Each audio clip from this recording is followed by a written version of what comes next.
first seminar organized within our research project, Rule of Law and Independent Judiciary, Key Challenges for Ukraine and Poland in the Context of European Union Integration. And this project is supported by the Foundation for Polish Science as part of the For Ukraine program. And my special thanks go to our keynote speakers today, Professor Mykhailo Savchyn from Uzhhorod National University and to Professor Piotr Mikuli from Jagiellonian University. Their speeches will allow us to learn about the judicial reforms that have been carried out in both countries. And I think they will be a great introduction to our discussion on how to strengthen the independence of the judiciary and the rule of law. But before I give the floor to our distinguished speakers, I would like to say just a few words about our project.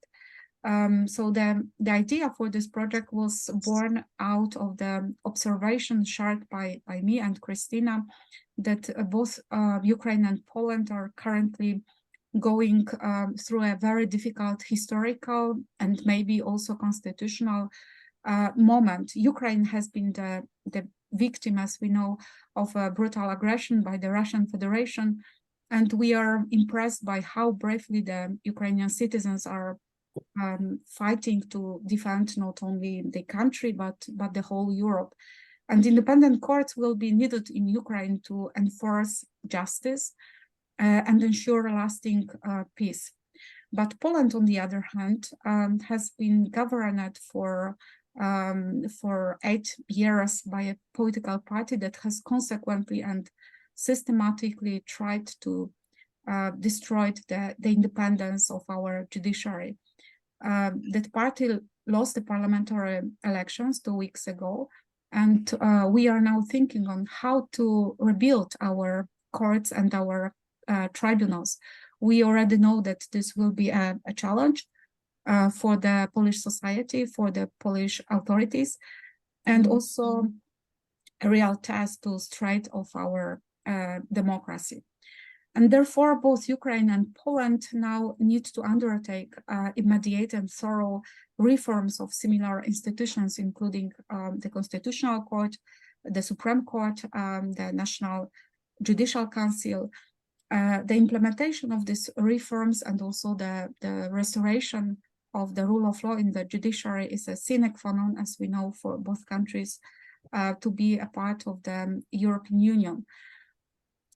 Significant political reforms, we believe, need to be preceded by thorough academic discussion, and this project aims to initiate such discussion. This is our main purpose, the discussion by actively involving both Ukrainian and Polish academics, judges, NGO representatives, policymakers, and law students. I hope that in our discussion over the coming year, we will manage to propose a conceptual framework for strengthening the rule of law and independent judiciary in Ukraine, in Poland. And also we will be able to maybe even to formulate a set of practical recommendations for the authorities in both countries.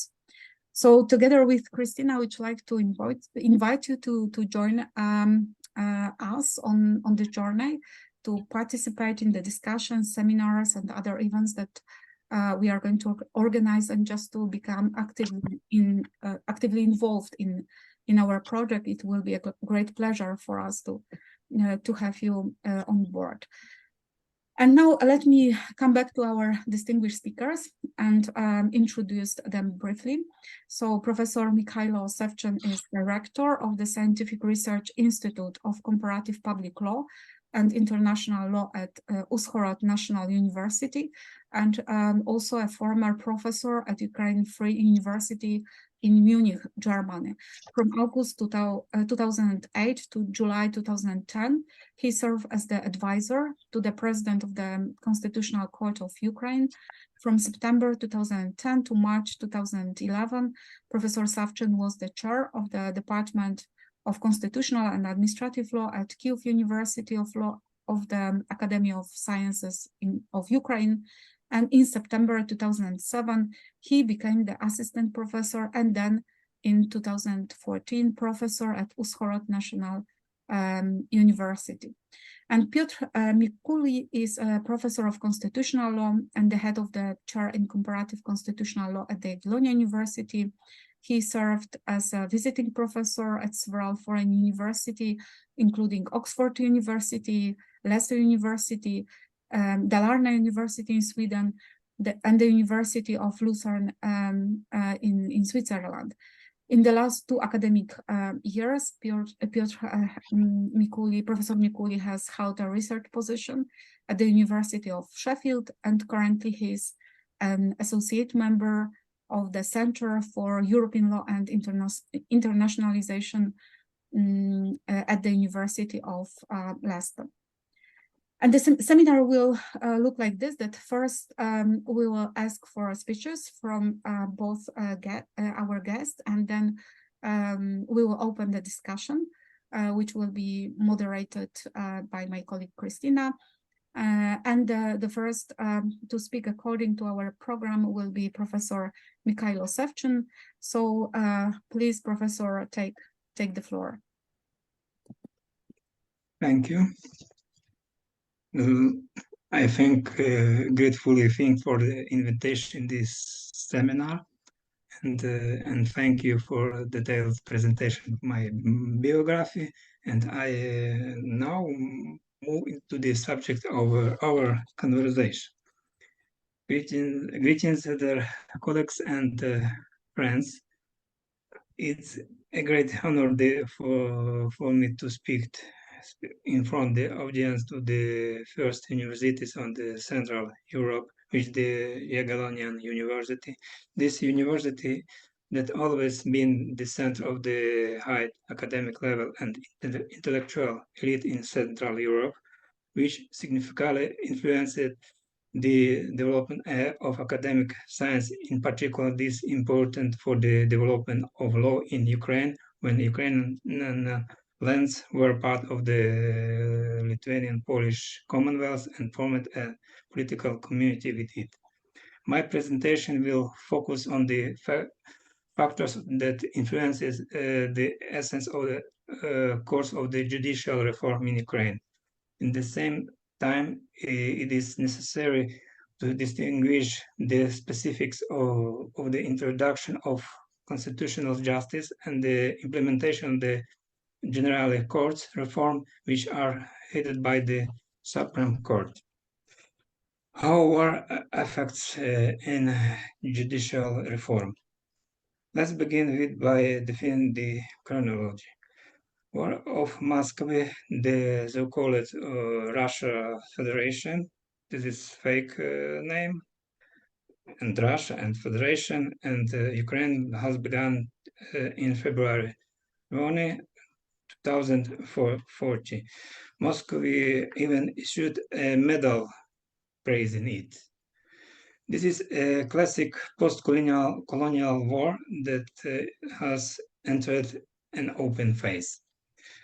What I'm leading to, I will make a rather controversial thesis that Ukraine suffered a negative influence on its own legal system from Moscow, where the tradition was weak or even absent as such. Postcolonialism in law, for example, was laid down until recently in the authority of the District Administrative Court of Kyiv, which considered disputes between higher authorities, although by its nature such disputes have been decided by the Administrative Court of Cassation and as a court of first instance, and in appeal is by the Grand Chamber of the Supreme Court. Another example is that only over the end of the 5-year suspension period after the adoption of the constitution in Ukraine, namely in June 2001, were changes to the legislation adopted, which finally introduced habeas corpus standards into the criminal process. and more on that later. Here, for now, I will limit myself to remarks concerning the continuity of the functioning of the judiciary in the condition of war in Ukraine. The constitution in Ukraine in Article 83 stipulated a rule simply state in the event of the introduction of the martial law or of state of emergency in Ukraine, the Verkhovna Rada in Ukraine assemblies within a period of 2 days without convocation. The constitution remains silent about the peculiarities of the functioning of the other bodies or the possibility of the change. Although the reasoning immediately comes to mind, how can debates or competition of political programs, the health and free expression of will ensured in condition of war? The constitution also seems to be silent about courts, but this is somewhat wrong. Article 124 provides for the inalienability of judicial power because the delegation of the function of the courts and also the appropriation of these functions by other bodies or officials shall not be permitted. In turn, a judge of ordinary courts holds an office for an unlimited term until reaching the maximum age of 65. This serves as a guarantee of ensuring the continuity of the function of ordinary courts. It's more complicated when it comes to the Constitutional Court. A judge of the Constitutional Court is elected for a 9 years term. The Constitution does not contain any provisions on extending the powers of a constitutional judge. In the event that another judge is not appointed instead, as is the case, for example, of the European Court of Human Rights.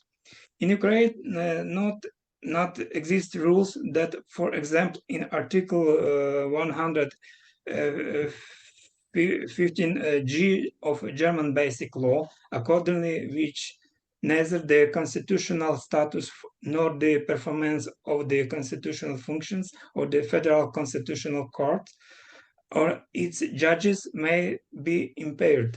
The Constitution of Ukraine does not contain a similar legal provision.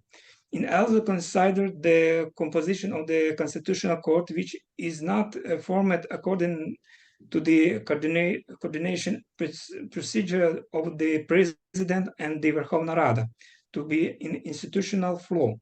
Instead, we have a procedure for appointing 6 judges, each by the President, Verkhovna Rada, and Congress of Judges, respectively. As a result, there are currently 5 vacancies for constitutional judges for several years, which undermines the institutional unity of the Constitutional Court. Only the presence of the European Union requirements for the introduction of competitive selection of the judges of the Constitutional Court has pushed the solution of this problem from a standstill. And at that time, the competition of constitutional judges was started by the Verkhovna Rada and Congress of Judges. Accordingly, 3 judges and 2 judges.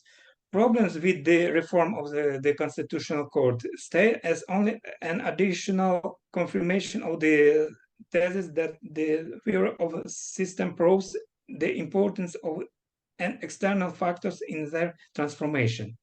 Bringing the standards of independence of constitutional justice in the European model is fully in line with the constitutional goals of ensuring European integration of Ukraine.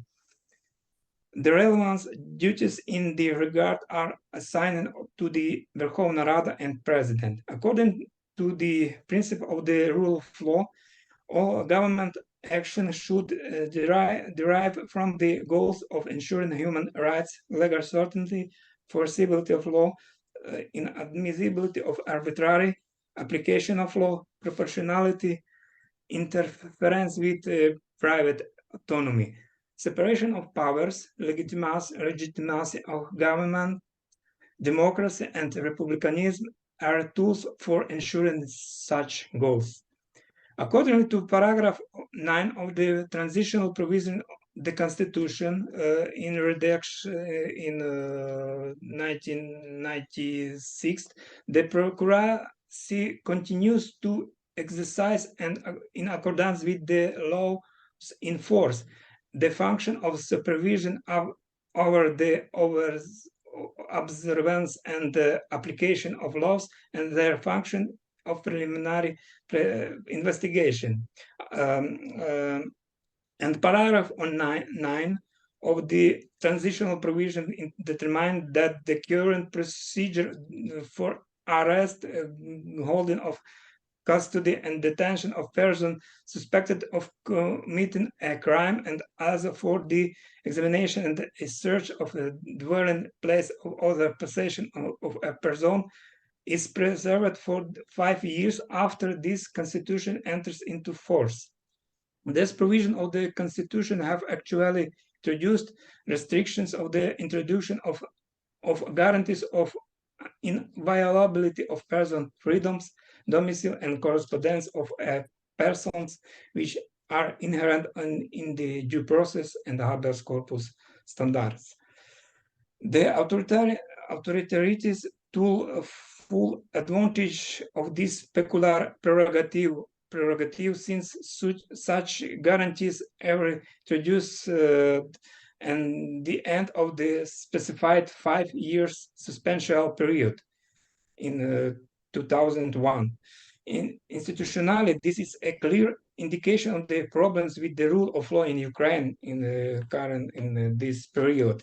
In the first years of regaining independence, it has been as an evidence of powerful prosecutorial and police lobby, which tried by any means to resist constitutional changes to ensure the guarantees of fundamental human rights. The impact of stereotypes of repressive thinking inherent in Soviet legal heritage, which was based primarily ensuring the interest of the state, should also be taken into account here.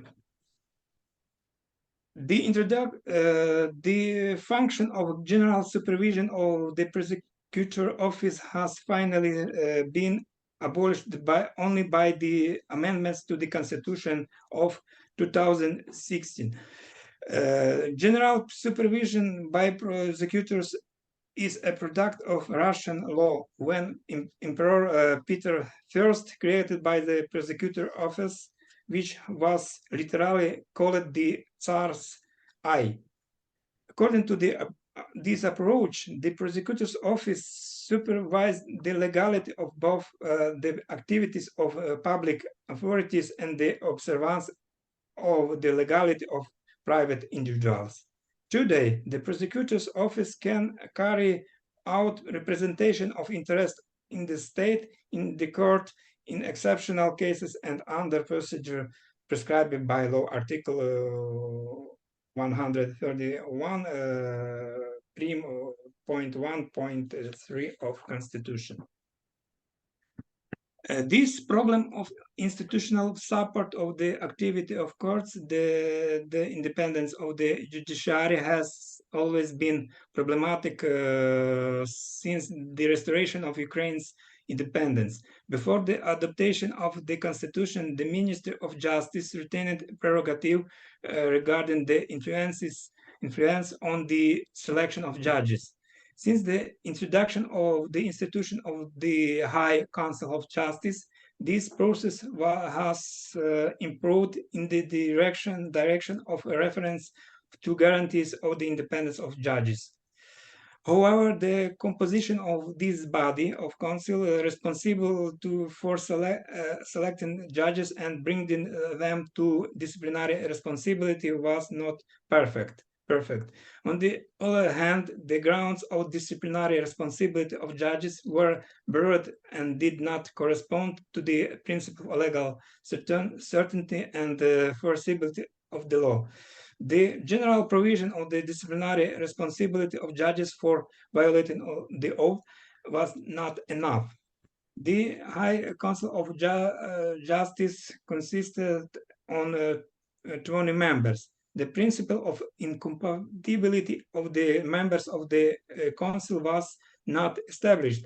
Therefore, the council consisted of politicians, members of parliament, and in addition, the chairman of the Supreme Court of Ukraine, the Minister of Justice, and the General Prosecutor.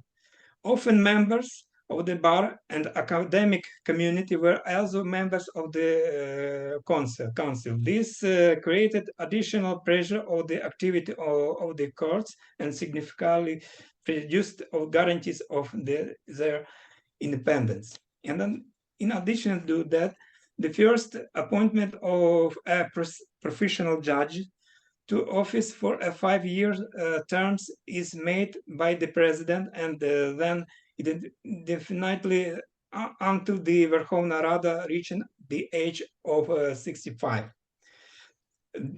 This kind of probationary period is of 5 years played a role in the appointment of loyalty judges to the executive branch.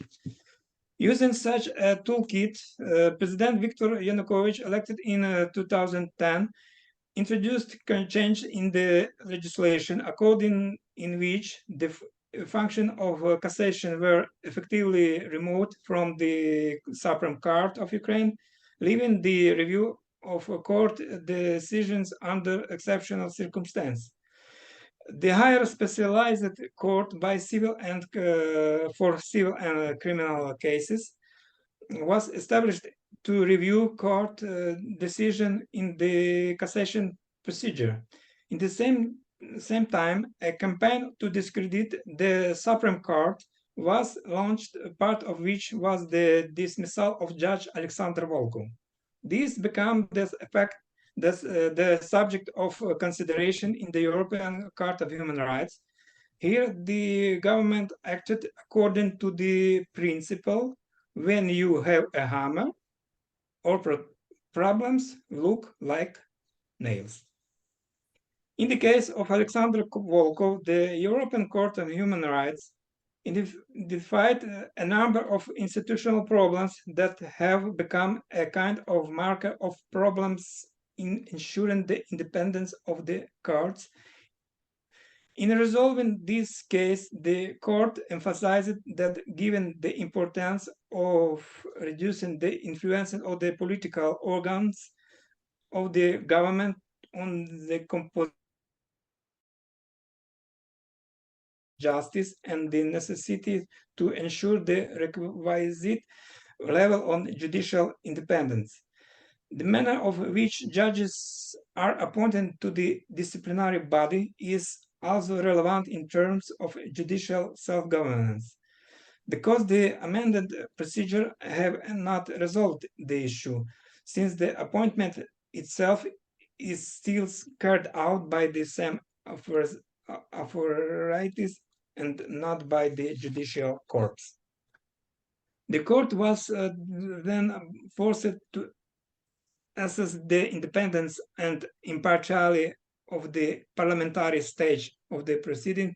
In the Volkov case, fixed that the subsequent determination of the case by parliament, the legislative body, did not remove the structural defects of a lack of independence and impartiality, but rather only served to contribute to the politicization of the procedure and the aggravate and the inconsistency of the procedure with the principle of the separation of powers.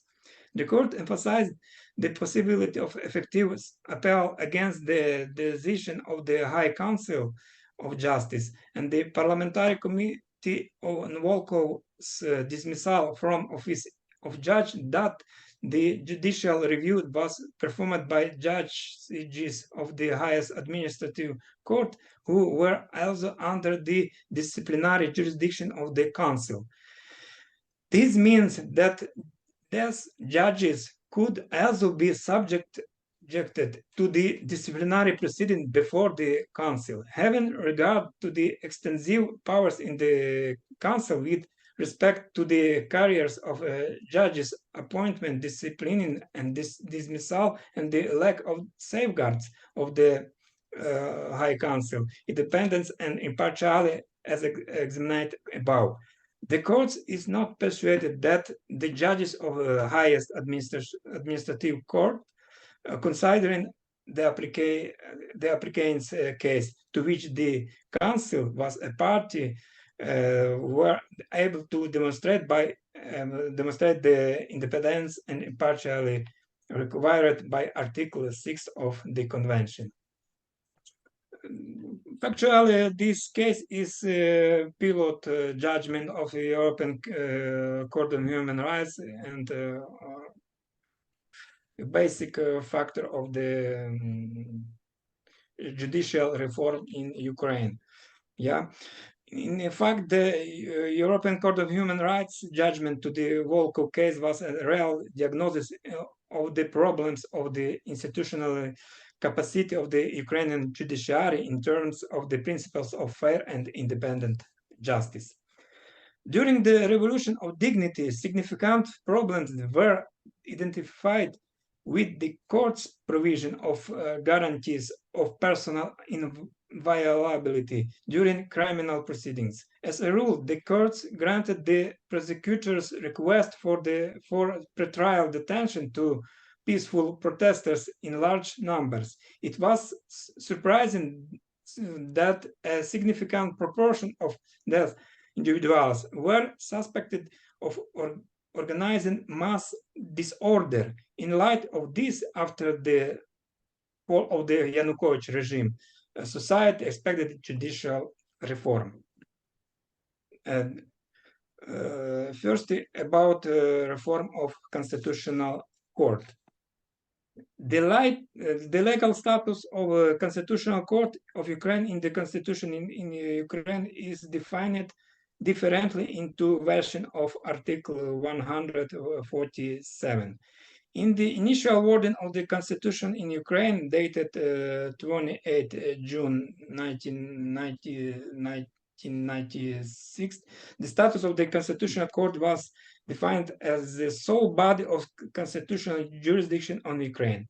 In current version, adopted on 2 June and effective since 30 September 2018, the legal status of the Constitutional Court is defined through the leading competence. According to the Constitutional Court, decides on the constitutionality of the laws of Ukraine and in cases provided for by the Constitution as other acts. It provides an official interpretation of the Constitution of Ukraine and invests which other competencies in accordance with this constitution. In 2015, President Petro Poroshenko established a constitutional commission and the main motivation behind the constitutional court reform to be achieved through a constitutional reform was to exclude a future possibility that constitutional justice could be used to usurp power, and was the case in the early days of Viktor Yanukovych's term in 2010. The Constitution of Ukraine was amended in the sphere of justice, and the amendments came into force on 30 September 2016. Afterwards, a presidential commission consists of leading scholars and lawyers, in particular Professor Serhiy Holovaty, currently is Justice of Constitutional Court, Professor Vasyl Mak, also Justice of Constitutional Court, Professor Mykola Nishuk and Alexander Vodyannikov, prepared a draft law in the Constitutional Court, which spelled out details of the new provision of the Constitution. The following constitutional amendments regulating the status of the Constitutional Court can be named here. The amendments codified the rules of operation for the Constitutional Court, which had previously been included in the fragmentary manner in the provision version of the law of the Constitutional Court. The amendments introduced coherent criteria to the appointment of judges, high personal integrity and high authority as a lawyer, alongside with a competitive procedure leading to appointment. The amendment strengthened the independence of the Constitutional Court judges by establishing a clear list of grounds for their removal from office, and such removal was to be decided by the court itself following the result of an independent internal investigation. The amendments modernized the structure of the Constitutional Court, which operates through meetings of the Grand Chamber and senates for the later established to examine constitutional complaints. The amendments introduced direct access for individuals and legal entities for the Constitutional Court through constitutional complaints regarding the violation of their rights and freedoms. Following the amendments, the Constitutional Court may only interpret the Constitution of Ukraine and its prerogatives in the interpretation of laws were passed to the Supreme Court. Following the amendments, a group of at least 45 deputies it entitled to approach the Constitutional Court, which request to determine the constitutionality of the international treaties. The aim behind this amendment was to prevent the adoption of a law that would undermine the national security, as was the case with the ratification international treaty of the so-called the Kharkiv agreements in 2010. These constitutional amendments were adopted in response in the previous very controversial decision adopted by the Constitutional Court. For example, regarding to the possibility for President Kuchma to stay in office for the third term in a row, and then the constitution on Ukraine was effectively revoked under law 2222 of December 2004 and other. The procedure of disciplinary liability applicable to Constitutional Court judges has been changed. First, without the consent of the Constitutional Court, no judge may be detained or held in custody or detention until the court issue a guilty verdict, except situation where the judge is detained while committing a grave or especially grave crime or immediately after such crime was committed. Previously, this issue was decided by the Verkhovna Rada. The Constitution also specified the grounds for the dismissal of Constitutional Court judges, and those grounds are exhaustive. If the judge is unable to fulfill his or her duties for health reasons, if the judge has violated the requirements regarding incompatibility, if the judge has committed a serious disciplinary offense, gross or systematic neglect of his or her duties incompatible with the status of Constitutional Court judge, or incompatibility with the position held. And finally, if the judge has filed to resignation or dismissal upon his or her own request. For example, the dismissal of the judge was applied to chairman the Constitutional Court Stanislav Shevchuk, which was conducted in violation of the law of the Constitutional Court. Shevchuk was charged with a branch of these duties of a chairman of the Constitutional Court, namely committing substantial disciplinary offense, gross or systematic neglect of his duties. Therefore, at a special plenary session, to Shevchuk was declared distrustful, after which he was made the same charges, but as against the ordinary judge of the Constitutional Court resolution on 14 May 2019. However, neither the law of the Constitutional Court nor the Constitutional Court regulation defines the concept of committing substantial disciplinary offense, gross or systematic neglect of his or her duties. Secondly,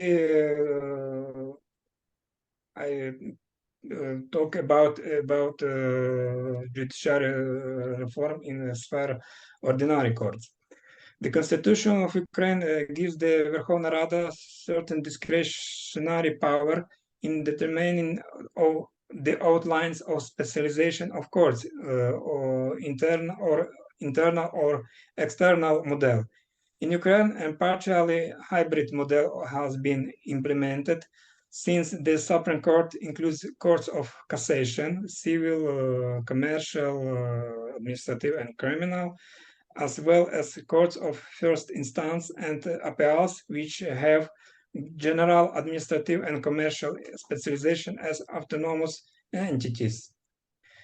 In my point of view, by the way, this legal construction contradicts the Constitution, since the composition of the court cannot include other courts. In fact, there are chambers of the Supreme Court.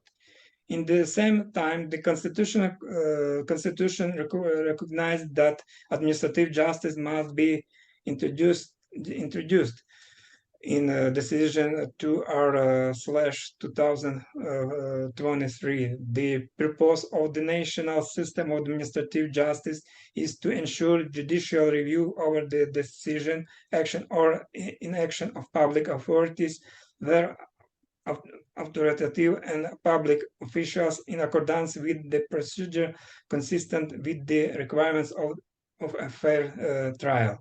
Therefore, the option of introduction on the independent system on constitutional courts headed by the highest administrative court is not excluded. This is also in line with the general trend in the European Union. For example, in Slovakia, it is a small country, 5 million population, separate administrative courts began to operate in 2021. Referring against to the reform to the judicial system, it should be noted about the inconsistency of the Verkhovna Rada and the violation of the principle of fidelity of the Constitution. The law of June 2, 2016, contrary to the Constitution and the principle of continuity of power institution, provided for the abolition of the Supreme Court of Ukraine and the formation of the new Supreme Court without Ukraine, as discussed early. In fact, the legislator should have laid down the recognition of the Supreme Court by merging the Supreme Court of Ukraine, the high specialized court for civil and criminal cases, and the high commercial court and the high administrative court, or joining them to the Supreme Court. The decision regarding administrative proceedings is quite controversial, since Article 125 of the Constitution provides grounds for the functioning of an autonomous system of administrative courts, in particular, the provision of paragraph 4 and 5 of Article 125 of the Constitution stipulate that higher specialized courts may function in accordance with the law, and administrative courts function to protect human rights, freedoms, and the interest of persons in the sphere of public law. Article 124 of the Constitution, based on the model of the European Convention, defines that the jurisdiction of the courts extends to any legal dispute and any criminal accusation. The Constitution also stipulates that the law may establish our grounds of consideration of cases by courts. Previously, before the change of 2016, the Constitution defined the subject of consideration by the courts in different way, defining the extension of the jurisdiction of the courts to all legal relations in the state. The Constitution defines the framework of the legal status of judges, which must be adequately specified and detailed in legislation, in particular in the law of judiciary and the status of judges.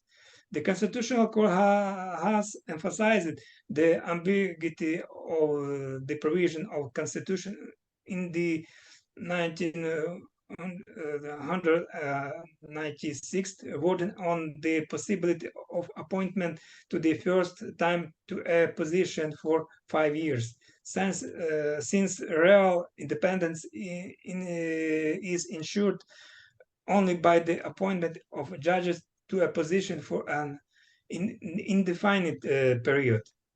After the changes of 2019, the requirements for judges have somewhat changed, as they must be citizens of Ukraine, at least 35 years old, with a higher legal education and last 5 years of experience in the fields of law, be competent, honest, and speak Ukrainian language. The principle that the law may establish additional requirements for education and experience of professional activity for judges of specialized courts has been preserved. For example, this does not exclude the possibility for the legislator, when selecting judges for commercial courts, to establish a German-style model of the courts and of Schoffen, when the panel of judges includes not only judges with a legal education, but also with an economical education. The Constitutional Court considered the ground for bringing a judge to criminal responsibility cases when the offense is committed intentionally, there is an arbitrary malpractice of the judge's authorities, which obstruct the administration of justice or pursue illegitimate goals, damage to other persons or public interest, etc., under the guise of fulfilling the requirements of the law.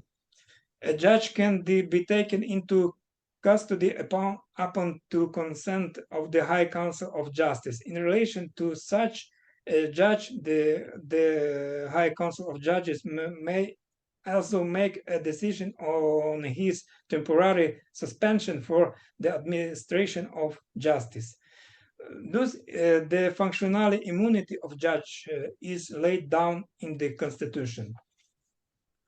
When recognizing the judicial system, judges can be transferred into courts of the corresponding level and not of lower level.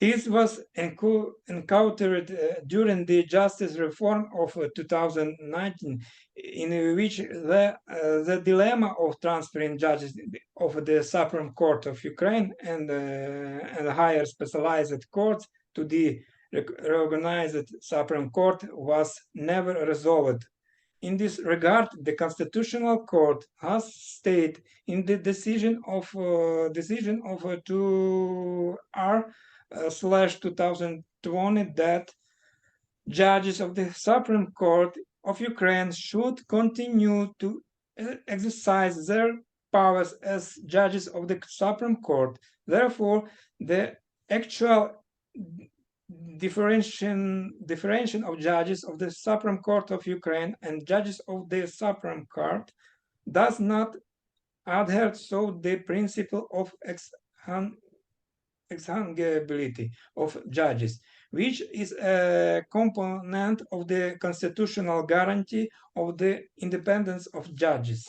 Here, the Constitutional Court also pointed the principle of continuity of functioning of the judiciary, which cannot be violated even under martial law. Judges are elected on a competitive basis. For this, the competitive selection first carried out by the Higher Qualification Commission of Judges. After the competition, the selected candidates undergo a 10-month training and at the National School of Judges, and based on this result, the Supreme Council of Judges submit a proposal to the President for the appointment of candidates for the position of judges. In the Ukrainian doctrine and practice, this stage, presidential stage of appointment of judges, is like a ceremonial procedure.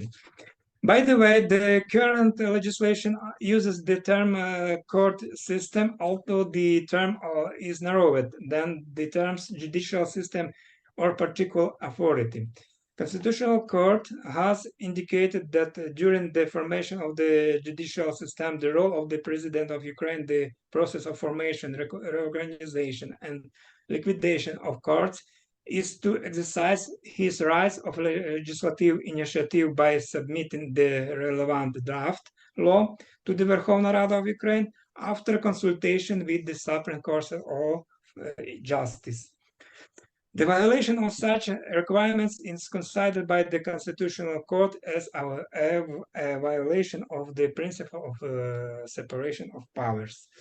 When interpreting the nature of the principle of the judicial proceedings, the Constitutional Court proceeds from the fact that their purpose of enshrining is ensuring the impartiality of the administration of justice by the court, compliance of the passed decision with the rule of law, as well as timely, effective, and fair restoration of the person rights within a reasonable time.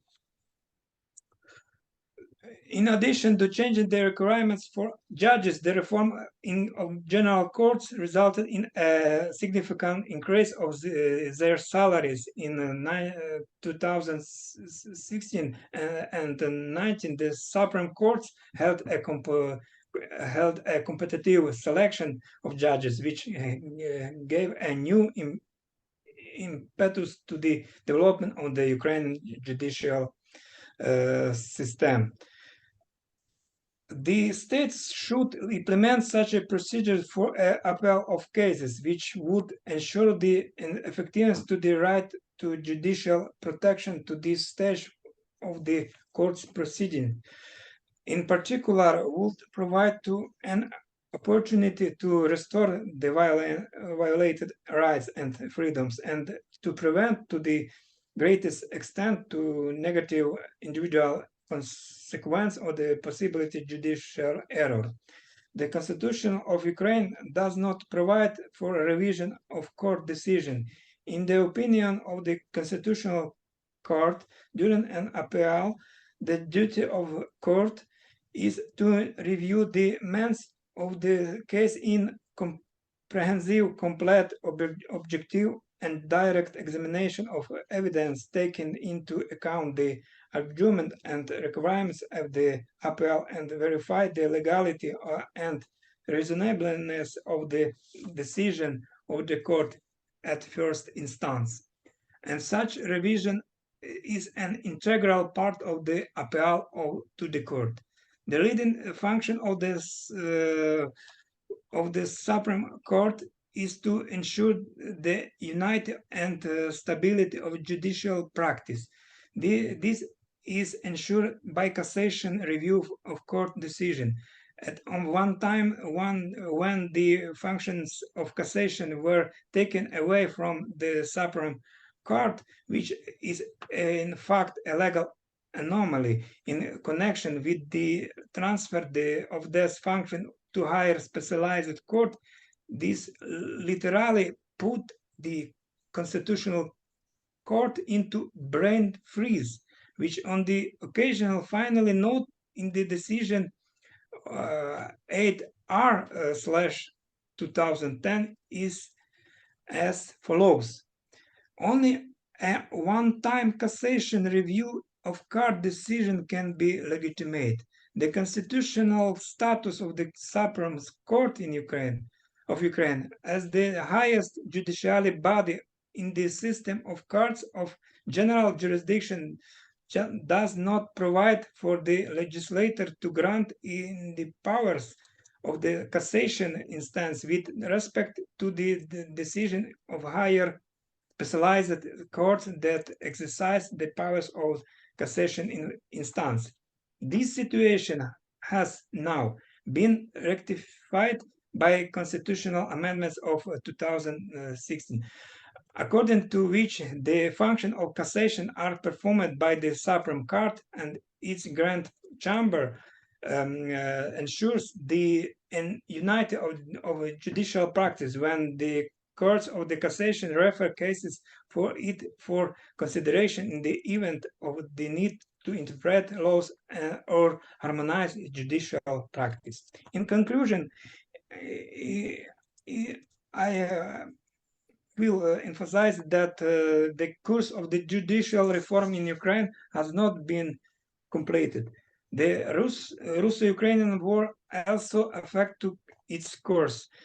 In this time, competitive selection for 5 vacant position of judges of the Constitutional Court is in process. 3 judges must be appointed by the Verkhovna Rada, 2 by the Congress of Judges.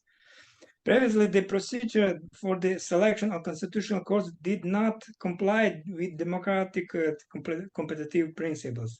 Until that time, competitive election of constitutional courts on the line of President Poroshenko in 2018 and Zelensky in 2021 were fair and transparent. Your obedient judge was recommended by the Competition Commission for appointment as a judge for the Constitutional Court when they were appointed by President Zelensky.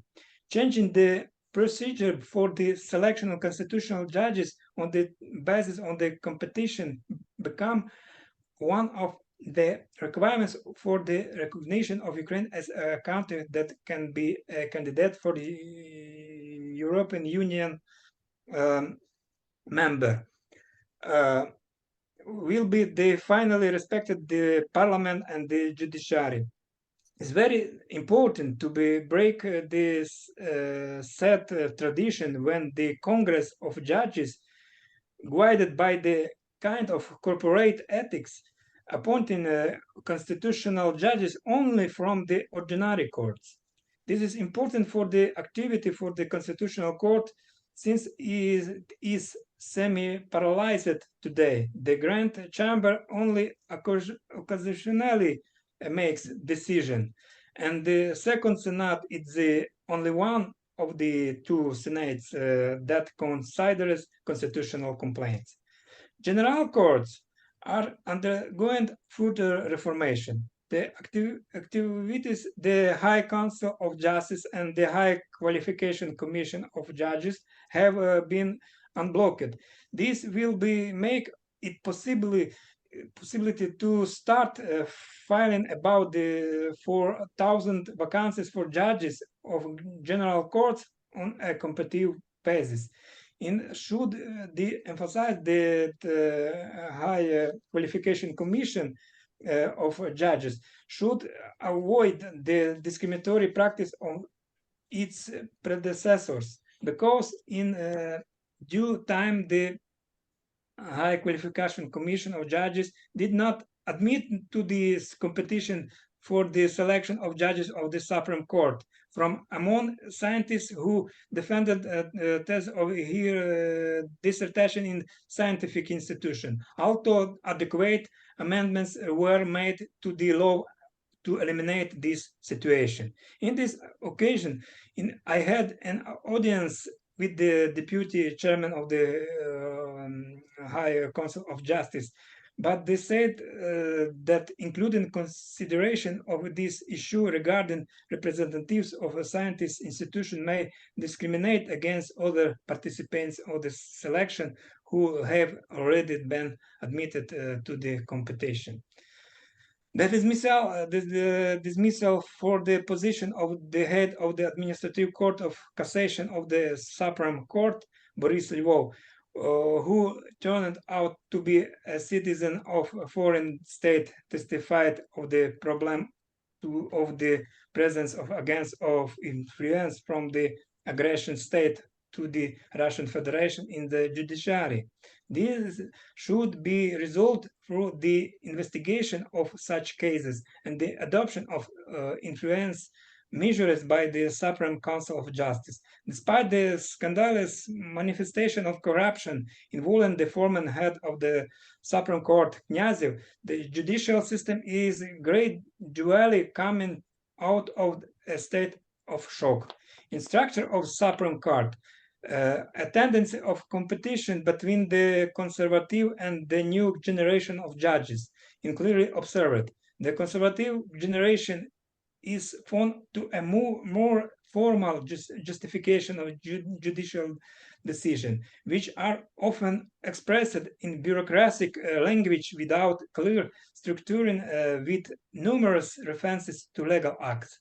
The new generation demonstrate innovation and openness to borrowing the best examples of foreign and international courts that are compatible with the Ukrainian legal tradition, and this make for full trust for judicial system of Ukraine.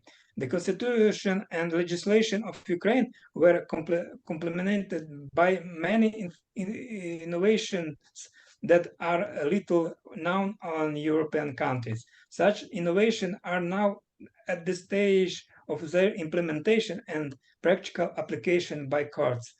It is important that the judges are guided by the values of constitutional democracy and respect for human rights.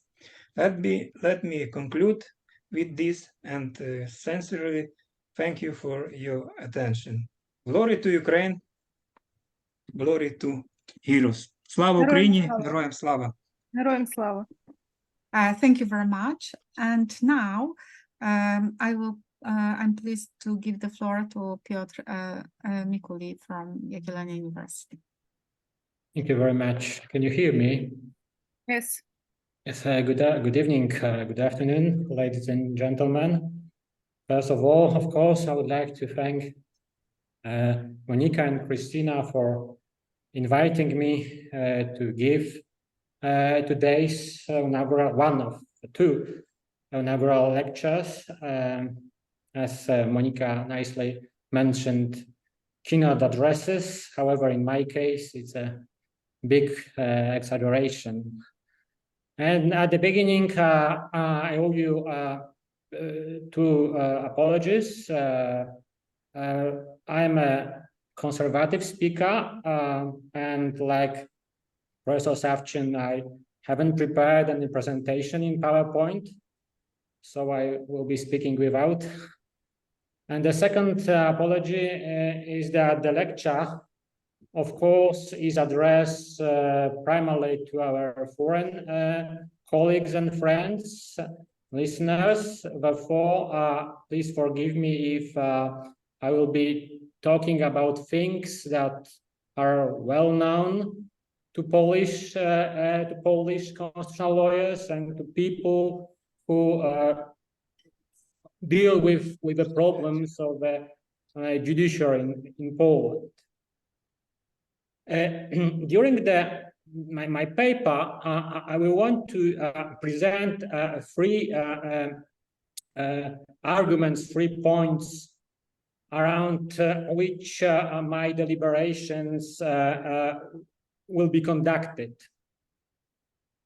Firstly, I would like to argue that any changes in the functioning of both the Constitutional Tribunal and the judiciary, the rest of the judiciary, I mean, ordinary courts, were a simple consequence of the authoritarian aspirations of the Law and Justice Party after coming to power in 2015.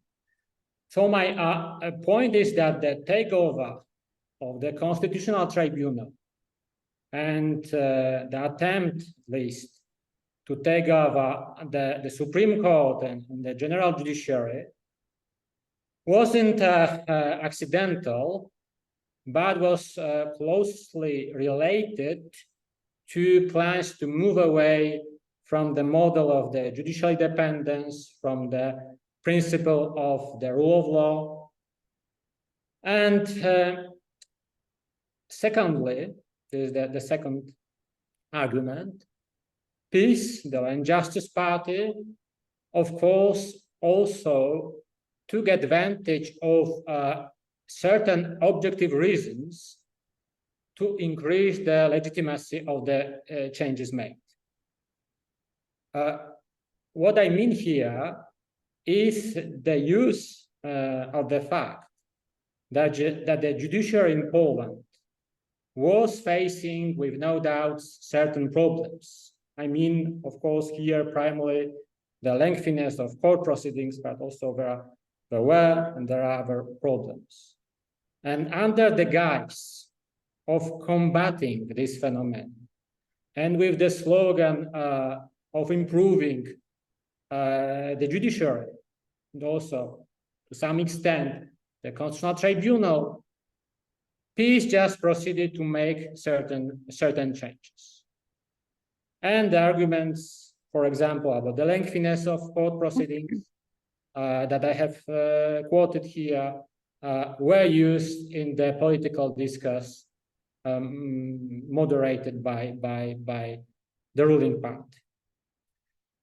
And the third argument, that the so-called restoration of the rule of law within the judiciary will be a difficult procedure for both legal and political reasons. And I will be talking about this at the end of today's paper.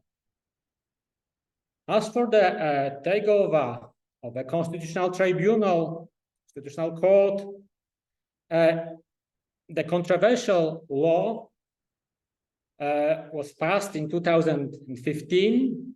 I mean, back in the days of the Civic Platform and Polish People's Party coalition, and the attack on the tribunal from the side of the PiS, of the Law and Justice Party, including the invalidation of judicial appointments, elections conducted before the 2015 elections, was justified by PiS, of course, using this argument that these actions of the previous ruling team, with no doubt, were unconstitutional. And with no doubt, the process of transformation within the judiciary, in a large sense, including Constitutional Tribunal, carried out by the Law and Justice, after winning the elections, began with the so-called crisis around the Constitutional Tribunal. As I mentioned, the peace predecessors passed the new law on the Constitutional Tribunal, which, among other things, provided for the possibility of electing new judges of the tribunal more quickly than before. I mean, before the expiration of the term of office of existing judges. And on this basis, 5 judges, constitutional judges, were elected, who were supposed to take office in the autumn of 2015, so already in the new term of parliament, so after the elections.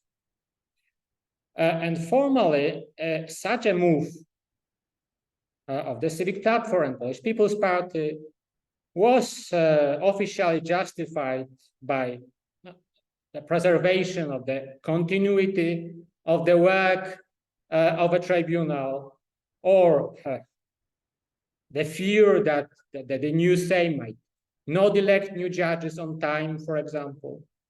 But the real motive was to bring in such people to the tribunal who could guarantee that the Constitutional Tribunal would be able to challenge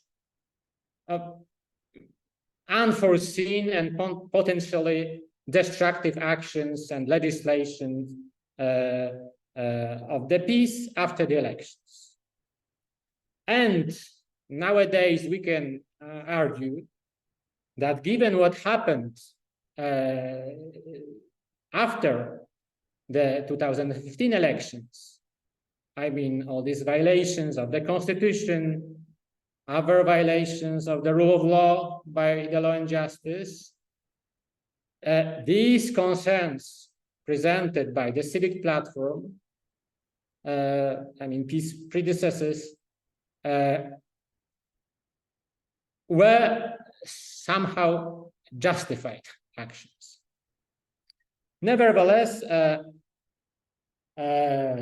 as I have already mentioned, these actions provided a pretext for attacking the Constitutional Court, Constitutional Tribunal, and later taking it over.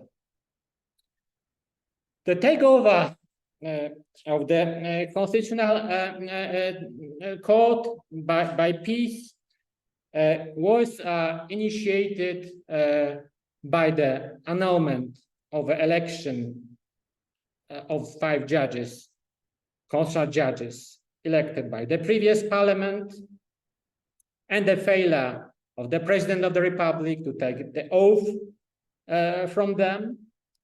The new parliament, with a peace majority, elects new 5 judges, and the President of the Republic immediately took the oath from them. As remember, in the middle of the night. And in these days, at this time, the tribunal, not yet taken over by the law and justice, rules that the part of the provisions of the 2015 law is unconstitutional to the extent that it allowed the elections of 3 of the 5 judges by the previous parliament.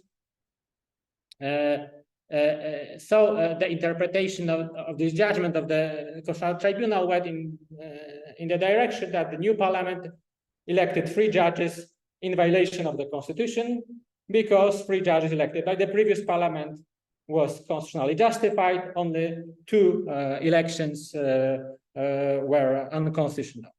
And this is how the name which is used to describe the people elected to the seats already taken was created, namely double judges or fake judges, as Professor Laurent Pech uses in his papers or publications.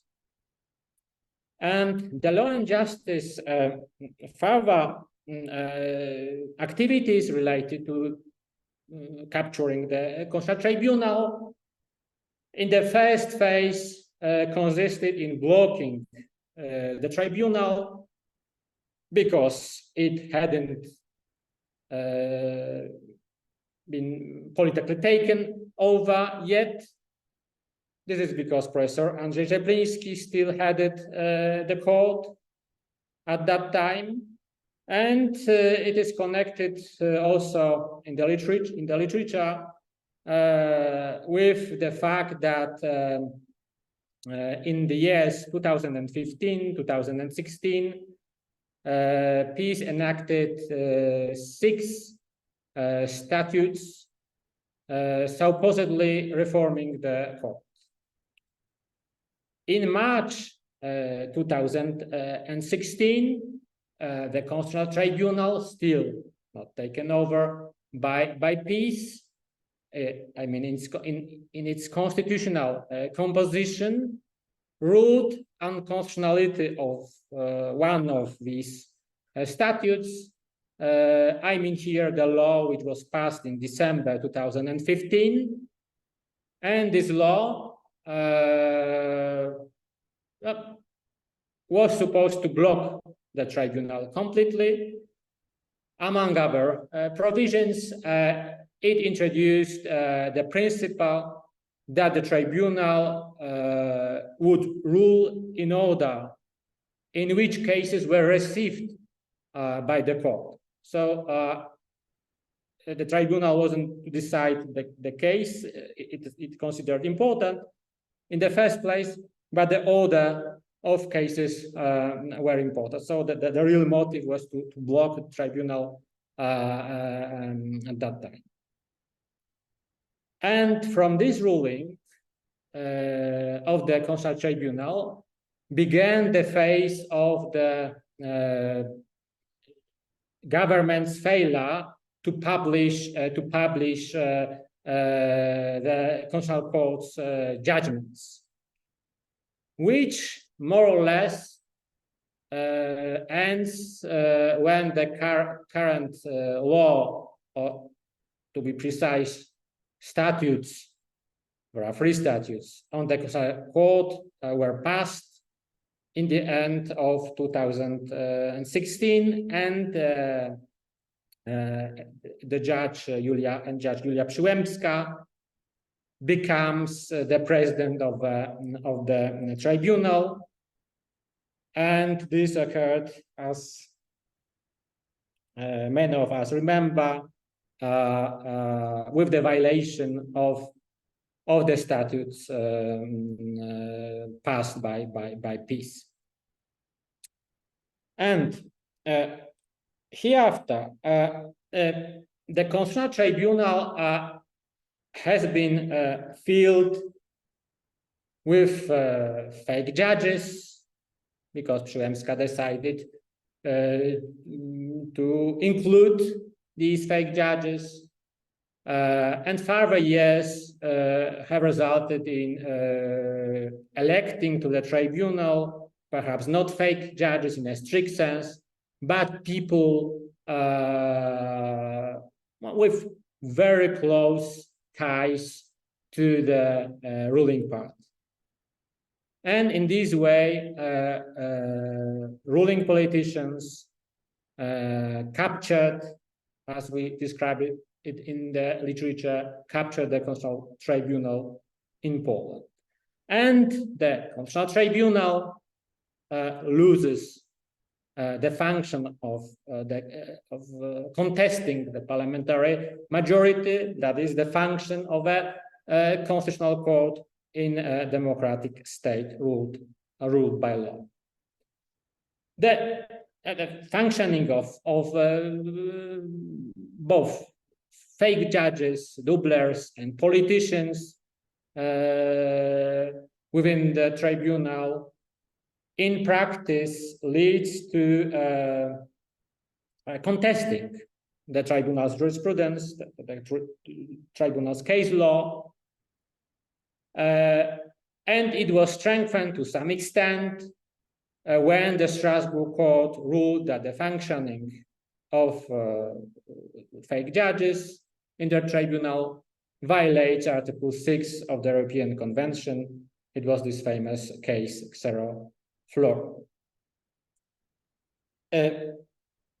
Capturing the rest of the judiciary, that is ordinary courts, and the Supreme Court, of course, was a more complicated issue because of the court's structure and, of course, the number of judges within ordinary courts. It was relatively easy to take over the tribunal, in which in Poland there are 15 judges only. So capturing the rest of the judiciary wasn't so easy and couldn't be done so quickly. So the subordination of judges, ordinary judges, I'm speaking now about ordinary judges, I mean in common courts, I mean courts of ordinary jurisdiction, also in administrative courts. The subordination of judges involved, on the one hand, creating the possibility of appointing judges in a way that would depend on political power, so appointing our own judges, and on the other hand, attacking to some extent incumbent judges, I mean all judges, by using various provisions, mainly by means of using mechanisms of disciplinary liability, simply to persecute them. And these mechanisms of disciplinary liability were gradually introduced into statutes on the judiciary.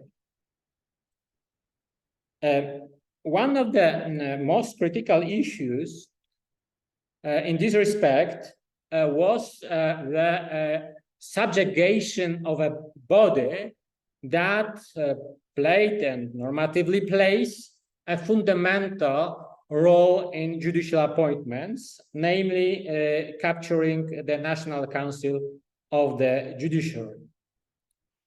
The normative basis of capturing the council, and in consequence, the Supreme Court was introduced to the law at the end of 2017.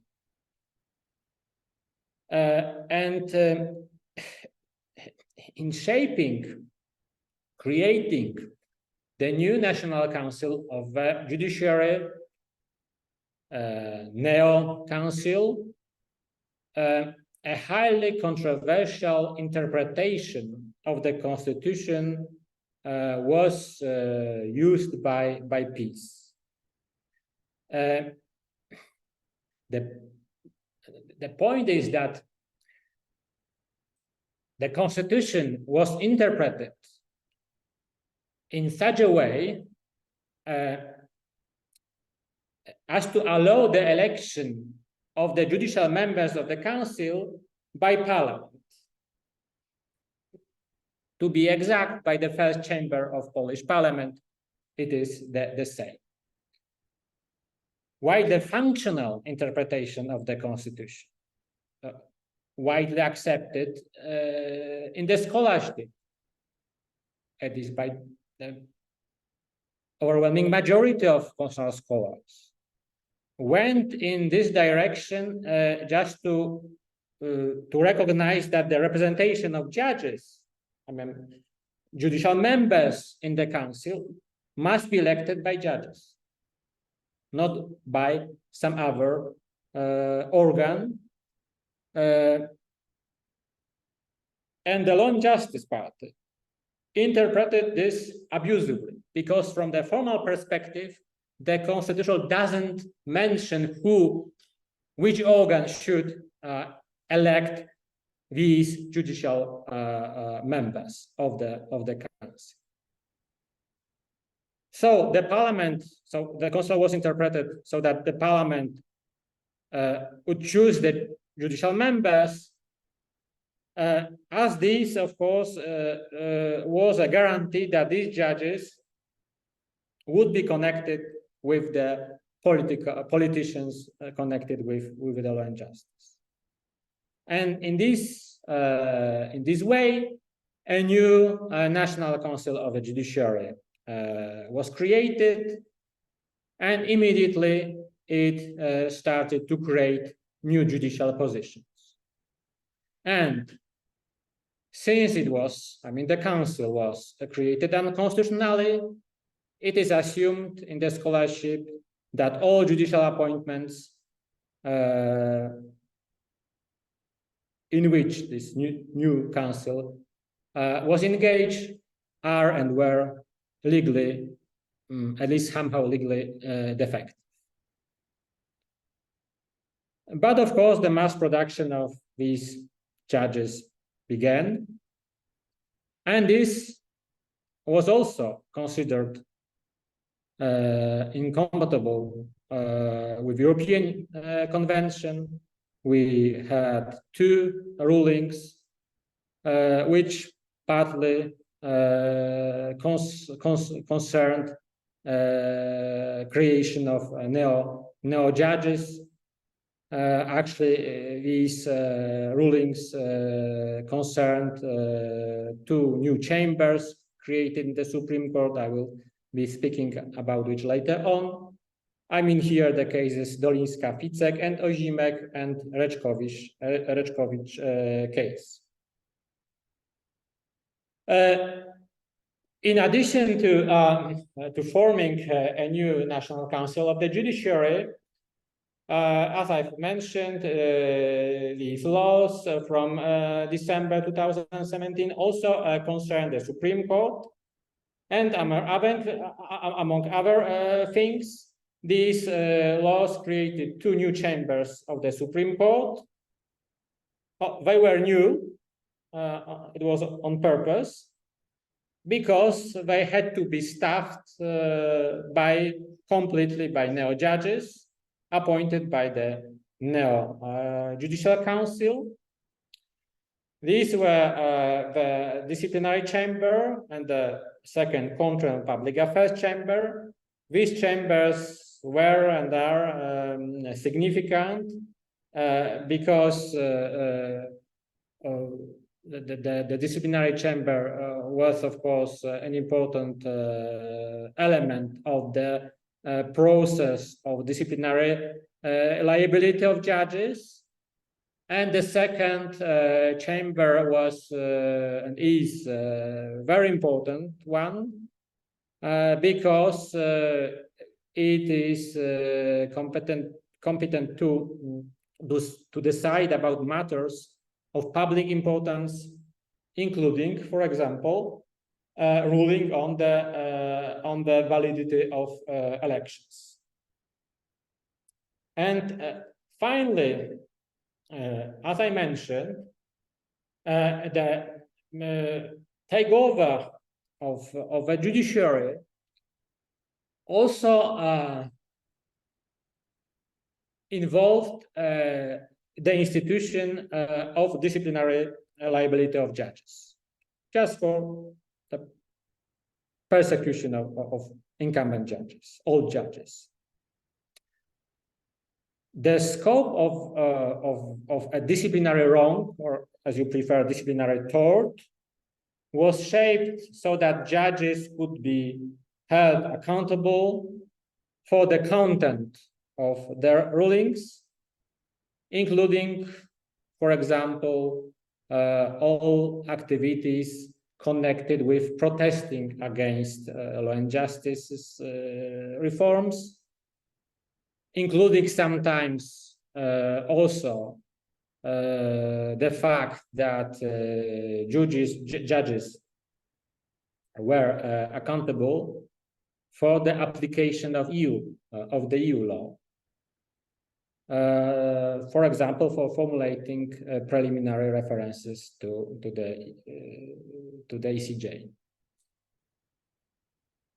As it is quite known in Europe, some of the provisions related to disciplinary liability and the functioning of the disciplinary chamber of the Supreme Court were changed under the influence of the case law of the ECJ, the Court of Justice of the European Union, and the Chamber of Professional Responsibility was created in place of the disciplinary chamber of the Supreme Court.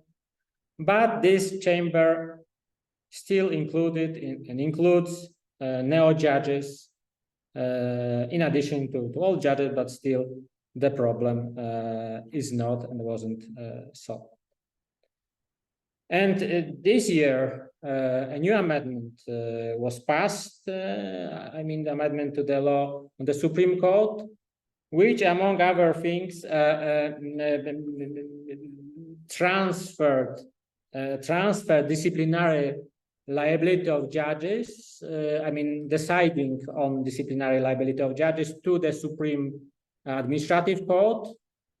But this law still did not enter into force, as the President Duda directed this law to before signing it to the Constitutional Tribunal, and Tribunal cannot in practice decide on this law, as it is this separate issue plunged into deep internal crisis. It must be also mentioned that some of the rules of disciplinary liability have been applied until now. Still, some provisions are used. I'm referring primarily to the rules of law which was passed in 2015. It was called Muzzle Law. This law strengthened the disciplinary liability of judges. And as it is well known, the whole regime of disciplinary liability of judges also created by this Muzzle Law from 2019 was recognized by the ECJ as contrary to the EU law. I mean here the interim judgment of July 2020 and the final ruling of this year. But in practice, doesn't stop this law from time to time being applied in practice. And the last point, which I would like to make today, relates to this third argument, which I mentioned at the outset of the paper. The recent parliamentary elections, of course, give hope for clearing the situation in the judiciary and, as we believe, restoring the rule of law. Nevertheless, as I mentioned, this will be a complicated issue from both legal and political points of view. From the legal perspective, choosing an appropriate model for restoring rule of law is essential here. There have been several proposals on this subject. There's been several drafts. and some of them, generally speaking, without referring to the details, propose either a general removal of the so-called neo-judges from the judiciary, or they propose rather individual approach, so that the situation of each neo-judge be assessed individually. There are also several proposals and ideas to heal the situation in the Constitutional Tribunal. However, from the political perspective, as long as President Duda sits in the presidential office, we can expect rather blocking all initiatives leading to questioning of these reforms carried out by the law and justice part. Perhaps this is where I would stop. It's quite difficult to talk about everything in half an hour, and still in the way which is not very complicated for an audience. Thank you very much. Thank you very much, dear speakers. It was a pleasure to hear you, and thank you for your generous contributions. And now I would like to start the most interesting part of our today's meeting, namely the discussion. And before we start, I would like to emphasize that today we have representatives from different sectors, I would say from NGOs, as well as from different scientists and also legal practitioners, I mean lawyers, and also judges of the Supreme Court of Ukraine, and also ex-judges from the Supreme Court of Poland.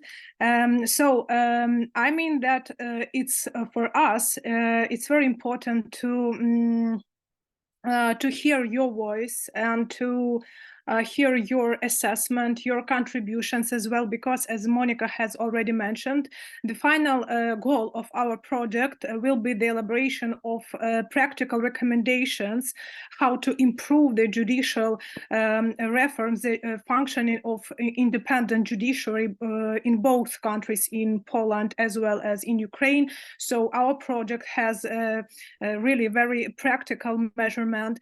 That is why every voice is of paramount importance for us. So please feel free to ask questions as well as to contribute, to reflect on the issues we've discussed.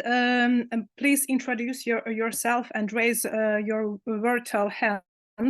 And we'll be, of course, very grateful for your active participation and for your contributions. Thank you. You're welcome.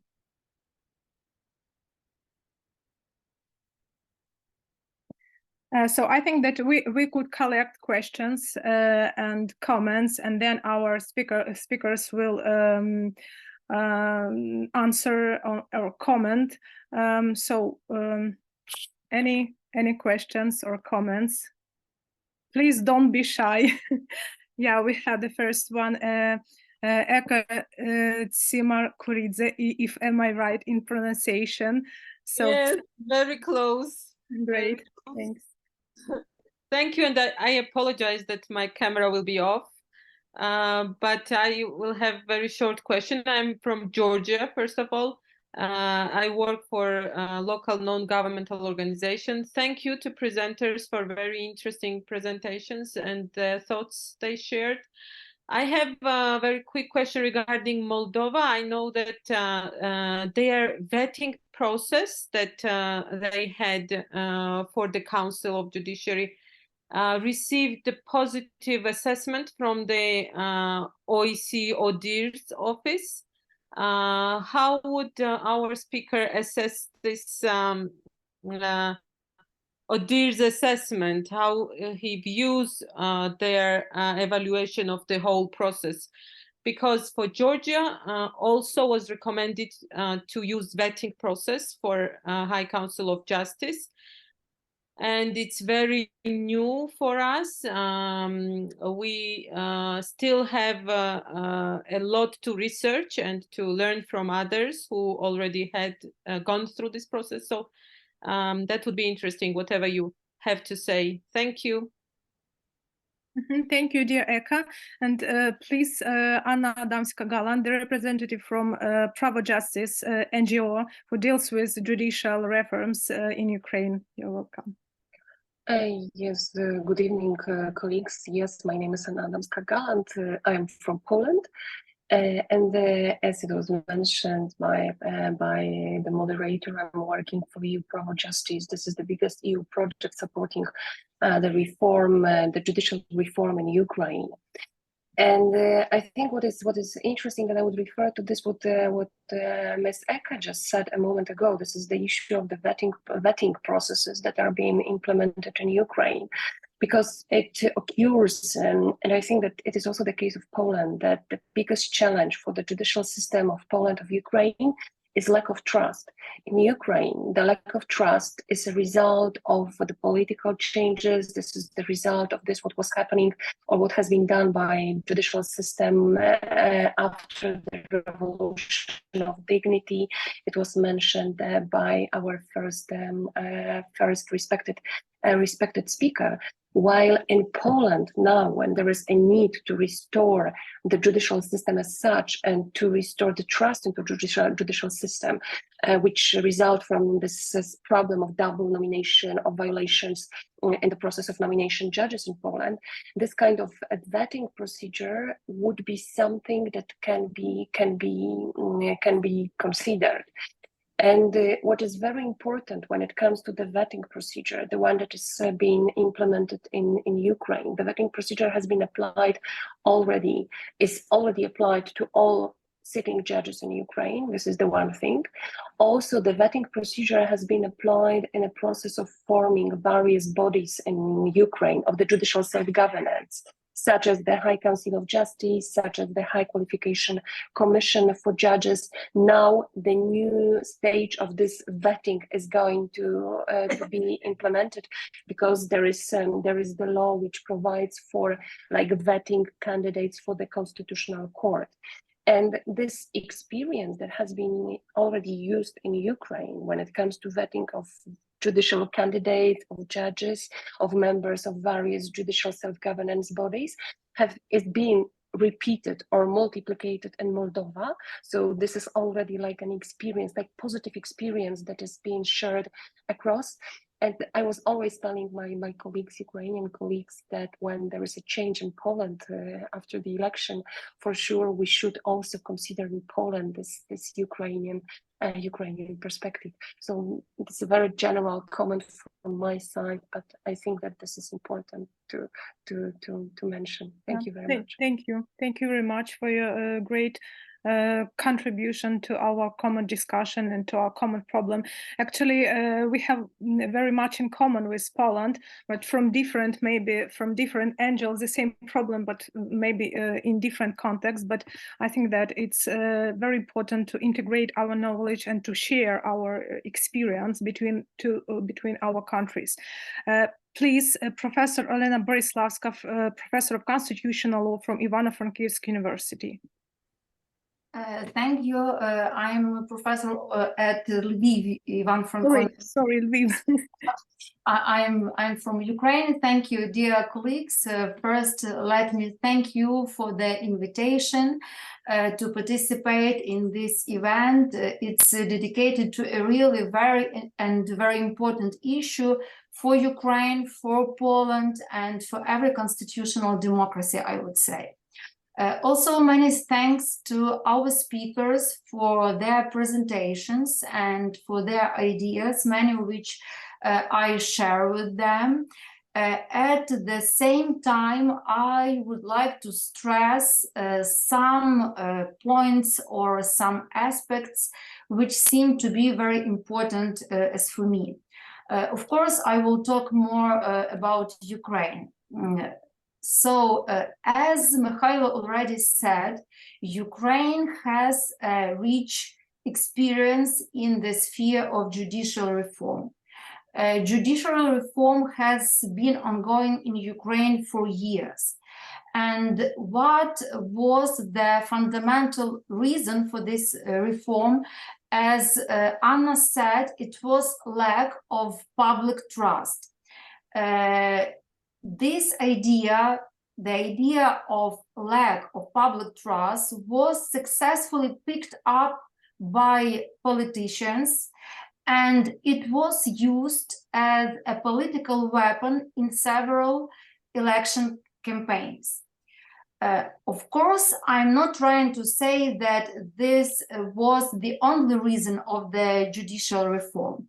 There were more serious and much deeper problems, but it was the lack of public trust that was the defining thing of the policy, and it was put at the center of this reform and significantly influenced its essence, the ways of its implementation, and so on. So what we have as of today, we had constitutional amendments for the purpose of judicial reform. We adopted new legislation. We evaluated almost the entire judiciary. Most of the judges were put under assessment of their professional level and their integrity. We introduced open electronic declarations, which this tool is unprecedented for constitutional democracies. And what did we get as a result? If we take into account only this reason, lack of public trust. A few days ago, the results of a sociological survey were released, and the results of this study show that more than 70% of citizens still don't trust the courts and the judges. This doesn't differ much from the metrics before the reform. Instead, the judicial reform at its various stages, the various stages of its implementation, was used not only for this positive purpose, but it was also used for political purposes. If we talk about first stages of the reform before 2016, it was also used as a means for making the judiciary dependent, to establish control over the judiciary. And at one time in 2013, it almost led to the usurpation of power. So what are my conclusions? First of them is obvious. Constitutional democracy, of course, cannot function without an independent judiciary. Strong democracies have a very strong level of such independence, but even they have such situations in which politics are making efforts to put control over the judiciary. And the example of Roosevelt's attempts will be enough here. And when it goes about young democracies or declining democracies, it's obvious that politics will try to control the judiciary. And the best way of formalizing these attempts is to proclaim and to conduct the judicial reform. Second, the easiest way of legitimating these reforms is to base them on public opinion, which is very often under manipulations of politics. We can see numerous polls which demonstrate the results of such situation. And there's the question, is it the result of a few decades of reforming? Does it mean that we don't have any positive results, or maybe it means that public opinion isn't a relevant tool, the only tool which is relevant for conclusions on the results of judicial reforms? And the third and final, judicial reform isn't only about the system of appointing judges, the system of taking judges under responsibility, the way of their dismissal, and so on.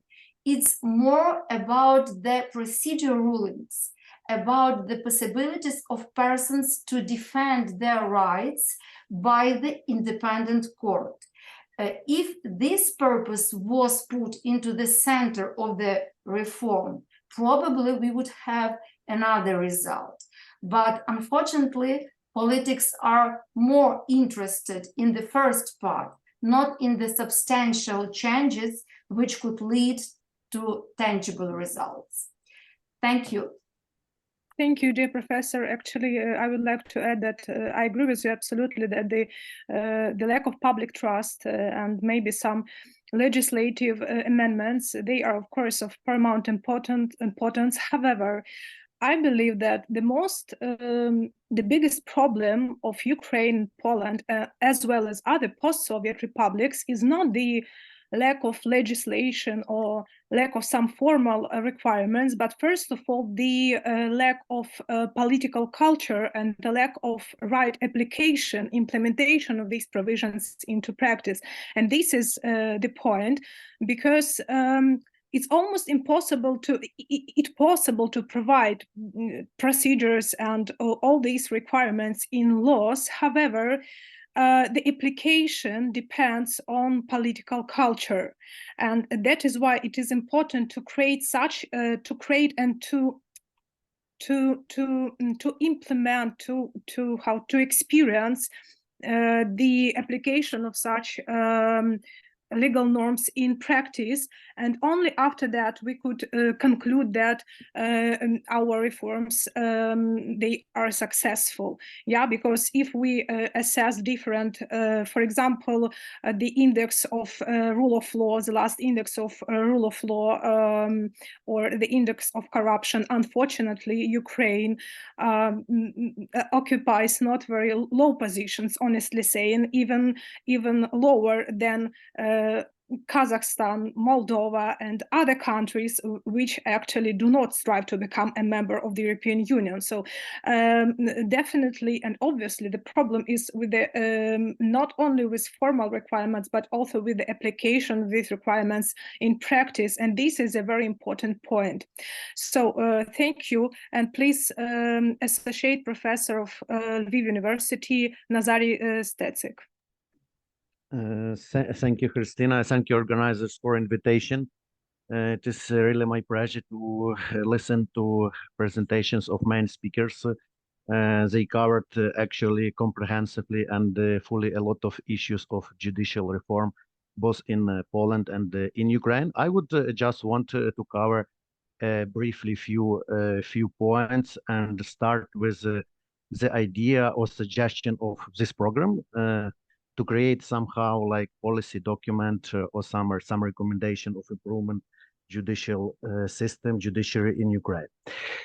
I think that the world or what's judicial reform as like these serenades in Ukrainian academia. When I was student, almost 2 decades ago, I started reading so-called small judicial reform, and each maybe 4 or 5 years, I experienced in Ukraine these judicial reforms. And on the one hand, this continuing or permanent reforms could be like challenge for Ukraine, but still they have like some kind of effectiveness, and we can receive somehow of lessons that could be fruitful for other countries. Of course, during maybe 20 years period, we have some advantages and achievements, and especially it relates to the influence of the European Court of Human Rights. We know a lot of decisions on the execution of which we change our laws and improve judicial system.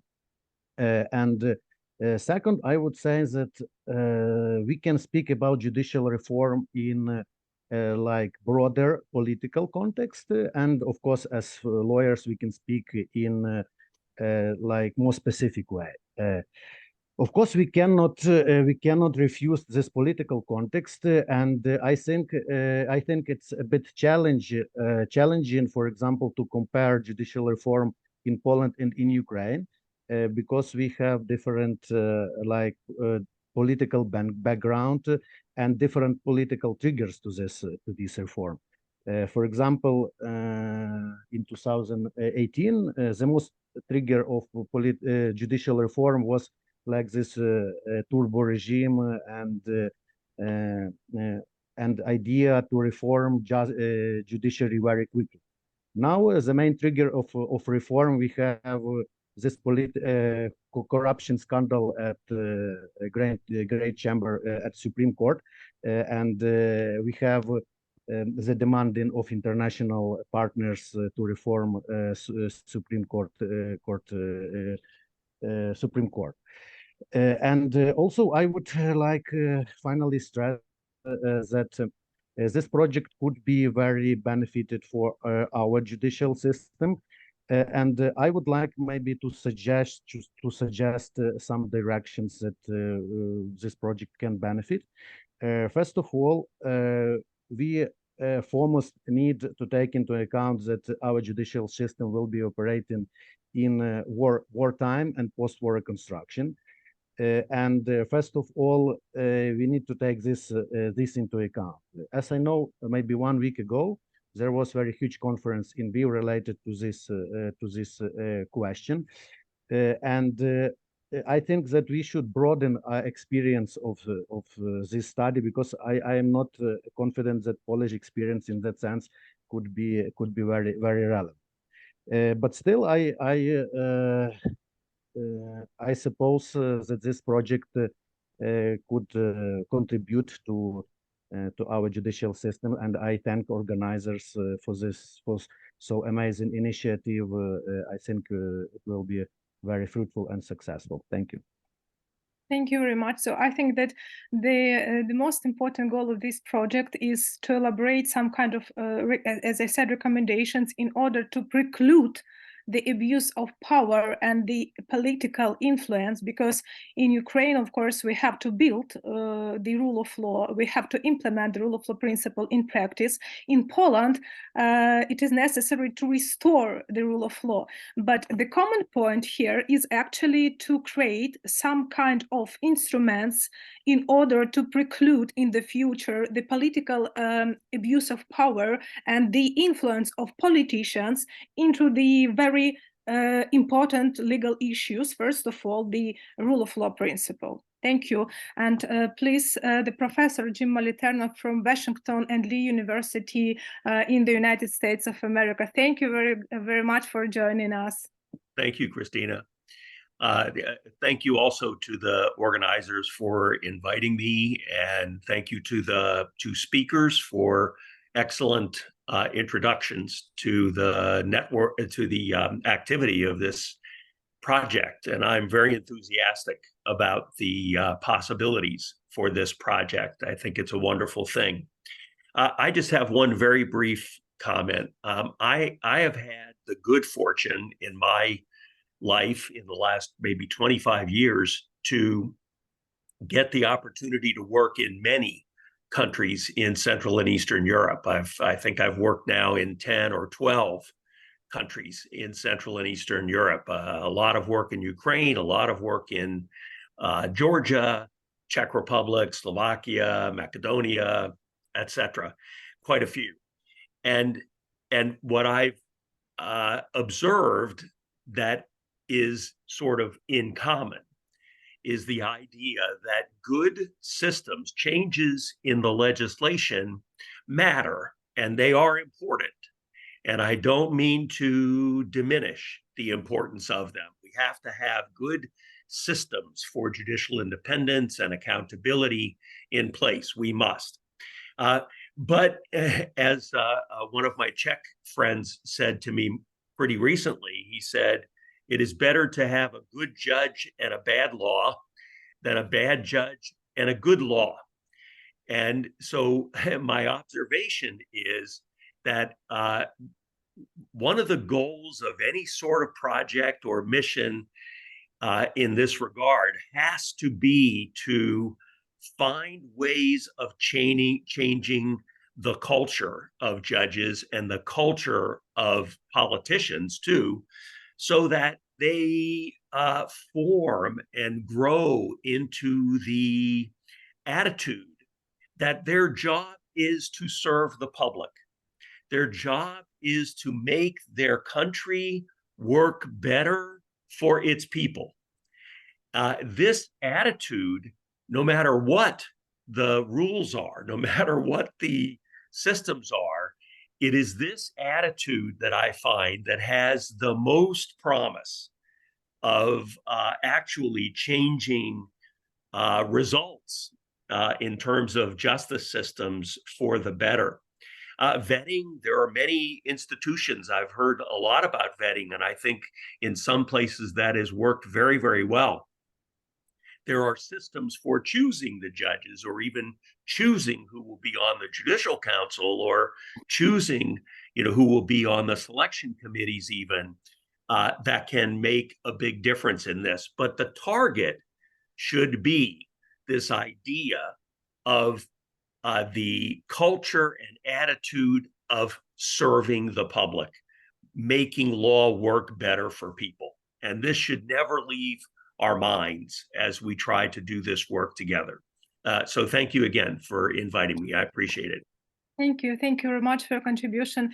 Actually, I always gave example for my students that when Trump was elected, everybody told that will be the end of America. And what? Nothing happened. Why? Because the rule of law, acts in the United States of America. And I think that it is a good example how the rule of law can preclude one person from abusing the power. And this example we should teach from America, I think. And Thank I you can very be much. sure to tell you that we are still every day fighting against the harm, against the harm that has come from Trump even today. So we are still fighting against it, but it's a good example. Thank you. Thank you. Trump is fighting as well. Okay. Oh, yes. Arianna Angeli from Milano University from Italy, please. Thank you, Christina, and thank you, Monica, for organizing such a valuable initiative and such an interesting event that I'm following with great attention. I don't think that we have time to discuss in detail the projects that Professor Mikuli mentioned before for restoring constitutionalism in Poland, because this is what we are talking about at the moment. Poland realized the transition from a democratic system to a hybrid one that, in my view, today does not comply with Article 2 TEU. And this is the major point in a country with deeply rooted constitutional traditions. But my question, and also a point that I would like to stress, in my view, is the importance in this reform process that probably will start in the following months. My question is, how will this system will be provided with stability? How the system will be designed as inclusive and will have the ability to replicate itself, because probably prior to the beginning of the reforms, one of the problems is that elections took place every 4 years, and so there is also the possibility of another change after 4 years. So my question is, and the point that in my view should be stressed is to start to reflect on these. That's my question and my point. Thank you so much.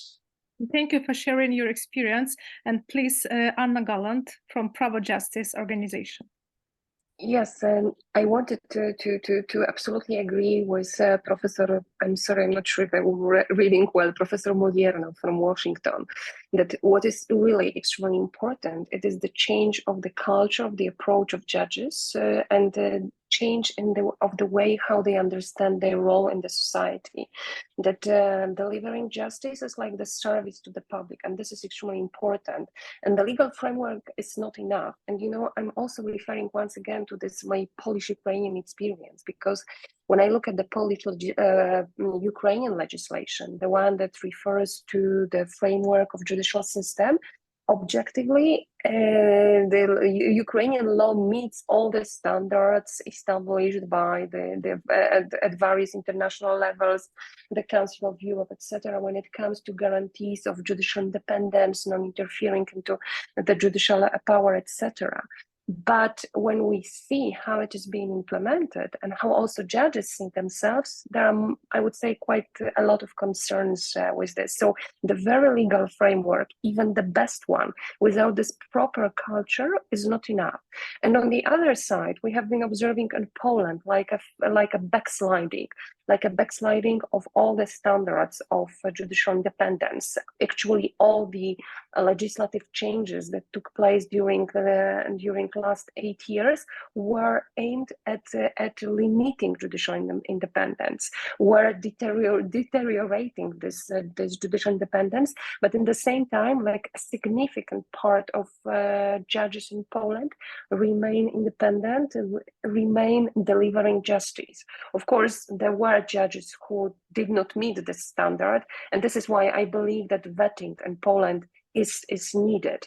I'm not a supporter of such solutions, very drastic solutions, which provide that, for example, all judges who were promoted during the last 8 years should be kind of returned to their previous position or dismissed. I think that like individual approach is needed. So this experience from Ukraine with vetting may be of value. Thank you very much. Thank you very much. Any other questions or reflections? Contributions? No. So actually I had many questions, but I will limit myself only with one question to Professor Mikuli. I'm just thinking, what should be done with these fake decisions issued by the so-called fake judges in practice? Any suggestions or propositions? What should be done with the what will be the legal forms of decisions issued by such fake judges? And I also hope for restoring the rule of law with a new power. But as I said, the best option is when the rule of law does not depend and will not depend on any political power. So now I thank you very much for great contributions. I think that we will we will try to take into account all your contributions, all your comments in our further activity, because we have it's our first event, and definitely we will continue and we will keep you updated on other events. And in case if you have any propositions or any comments in future, please feel free to contact us via email indicated in your mails. We have one more point from Eka Tsimakuridze, please. Sorry, excuse me for interruption. I just, I joined the meeting a little bit later and I did not listen to this introduction about the specific project you are working on. And only afterwards I realized that there is very good opportunity for us also to cooperate, because since you are talking about very specific approaches to the judiciary reforms, which countries like us really need, Georgia is a very good example for that as well. How ensuring legislatively independence but not ensuring accountability brought us to very specific problem, which is this very closed group of influential judges that we have in the judiciary. So when we work on the issues of judicial independence, it is equally very important to have in mind that accountability of judges is also as should be also as protected as and as ensured as independence itself. So I would suggest to continue to connect more and to continue. I don't know the formats, concrete formats, but I stay open to further cooperation. Thank you. Thank you very much. Actually, we will keep you, as I said, we will keep you updated. We're now in the process of creation a separate website for our project, and we will keep you updated on other events. So you will receive different updates from us. It's very important, the accountability. I always bear in mind the question how to make constitutional judges be accountable. And there is also a statement that the Constitutional Court as such is a quite political organ, and it's quite difficult to, so it's much more easier to provide independence for judges, but it's very hard to very difficult to make these judges accountable in legal terms. And this is, and without accountability, there is a huge possibility and room for legal judicial abuse of powers. And in such of judicial abuse, judges always refer to the principle of independence of judgments. So they also sometimes abuse their rights as everyone. So it's a very huge question. And maybe in this case, like in common law system, when there is no judge, no constitutional court, but the Supreme Court, as a rule, consider the questions on the constitutionality of laws, maybe it's the best option, because in Ukraine just recently, several years ago, before the war started, we had a discussion concerning the implementation maybe of the common law model, and even we were discussing the case how to provide, maybe we should actually cancel the functioning of the Constitutional Court, but still we have Constitutional Court, we have Supreme Court, and somehow we have to elaborate and elaborate solutions and create some practical instruments which could be applicable and efficient in practice in order to preclude the evaluation of powers and to provide an efficient system of check and balances. So, dear participants, I think that I should give a final words, remarks for our distinguished speakers. Please, who wants to be the first?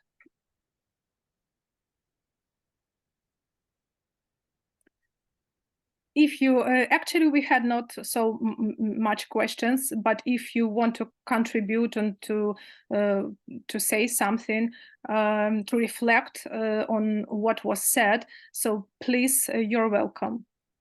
Maybe we should start. Yeah, yes, please. Can you hear me? Yeah. Yeah.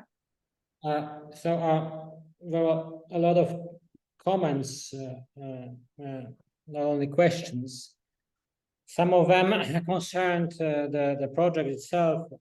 I'm only a guest here, so I believe that Christina and Monica take into account all these remarks. However, there were two actually questions in a strict sense. And I would like to refer to this vetting issue. I'm quite skeptical. I mean, vetting in Poland was used and is used to assess the past. I mean, there is a procedure. This procedure is used in case of public office holders. To what extent they cooperate or not with the Communist Secret Service.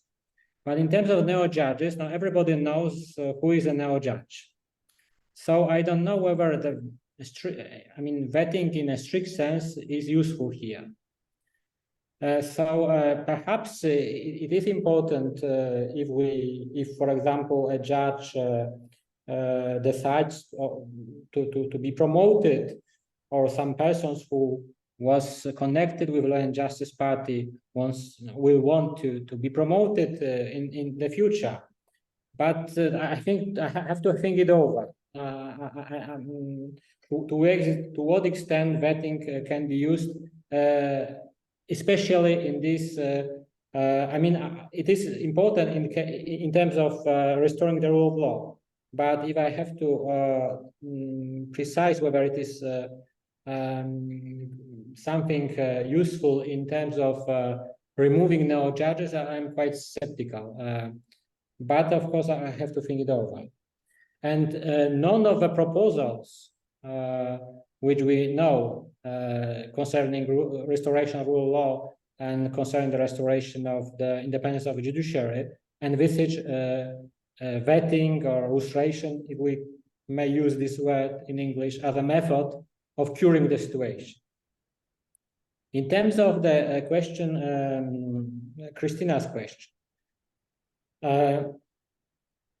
in these projects, the problem is whether to treat fake judges in a, well, generally as a group of people who were appointed in an official procedure, or should be a rather individual approach in terms of removing individual persons. So assessment of an individual situation is important.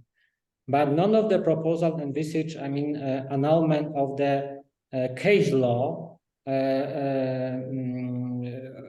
with the case law which was produced by neo judges. So the case law of the neo judges must be, there must be a possibility to question a case or a ruling, a decision which was taken by a neo judge. So I believe that nobody now